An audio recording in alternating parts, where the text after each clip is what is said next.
সালটা 1989। সকাল সকাল রশিদ ঘটকের আগমনে হেমলতা ভীষণ বিরক্ত হন। তিনি বারবার পই পই করে বলেছেন, পদ্মর বিয়ে আমি এখনই দেব না, পদ্মকে অনেক পড়াবো। তবুও রশিদ উদ্দিন প্রতি সপ্তাহে সপ্তাহে এক এক পাত্রের খোঁজ নিয়ে আসবেন। মেয়ের বয়স আর কতই হলো, মাত্র 16। শামসুল আলমের মেয়ের বিয়ে হয়েছে 24 বছর বয়সে। পদ্মর বিয়েও তখনই হবে, পদ্মর পছন্দ মতো। হেমলতা রশিদকে দেখেও না দেখার ভান ধরলেন।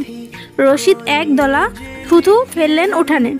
এরপর হেমলতাকে উদ্দেশ্য করে বললেন, বুঝছো পদ্মর মা, এইবার যে পাত্র আনছি এক্কেরে খাঁটি হীরা। হেমলতা বিরক্ত ভরা কণ্ঠে জবাব দিলেন, আমি আমার মেয়ের জন্য পাত্র চাইনি, তবুও কেন বারবার আসেন আপনি? যুবতী মাইয়া ঘরে রাহন ভালা না, মেয়েটা তো আমার, আমাকেই বুঝতে দেন না। হেমলতার কণ্ঠে বিরক্তির ছাপ পড়েছে। রশিদ অনেক চেষ্টা করেও সুবিধা করতে পারলেন না। ব্যর্থ থমথমে মুখ নিয়ে সড়কে পা রাখলেন। প্রতিদিনই কোনো না কোনো পাত্রপক্ষ এসে হাতে টাকা গুজে দিয়ে বলবে, মোর্শেদের বড় ছেড়িডারে চাই। রশিদ নিজে নিজে বিড়বিড় করে আওড়ান, গ্রামে কি আর ছেড়ি নাই? একটা ছেড়িরই কেন সবার চোখে পড়তে হইব? চাইলেই কি সব পাওন যায়? পূর্ণা স্কুল জামা পরে পদ্মজাকে ডাকলো, আপা, এই আপা, স্কুলে যাবি না? আপা রে। পদ্মজা টিপ টিপ করে চোখ খুলে কোনো মতে বলল, না। পরপরই চোখ বুজে ঘুমে তলিয়ে গেল।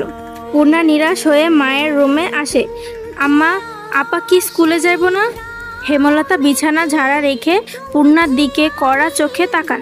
রাগী স্বরে বললেন, যাইব কি? যাবে বলবি।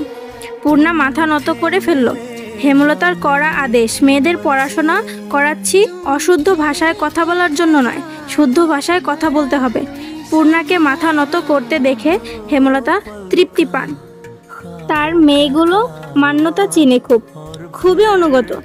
তিনি বিছানা ঝাড়তে ঝাড়তে বললেন, পদ্মর শরীর ভালো না, সারা রাত পেটে ব্যথায় কেঁদেছে, থাকুক, ঘুমাক। পূর্ণার কিশোরী মন বুঝে যায় পদ্মজা কিসের ব্যথায় কেঁদেছিল। সে নানি বাড়িতে ছিল বলে জানতো না, ভোরেই চলে এসেছে। নানি বাড়ি হেঁটে যেতে 5 মিনিট লাগে। পূর্ণাকে চুপচাপ দাঁড়িয়ে থাকতে দেখে হেমলতা বললেন, তুই যা, মাথা নিচু করে যাবি, মাথা নিচু করে আসবি। আচ্ছা আম্মা। হ্যালো, আসসালামু আলাইকুম এভরিওয়ান, আমি মেহের আফরোজ। আপনারা দেখছেন পদ্মজা উপন্যাসের পর্ব 1, যার লেখিকা ইলমা বেহরোজ। তো নেক্সট পার্টের জন্য আপনারা লাইক অ্যান্ড সাবস্ক্রাইব করে দিবেন। আল্লাহ হাফেজ।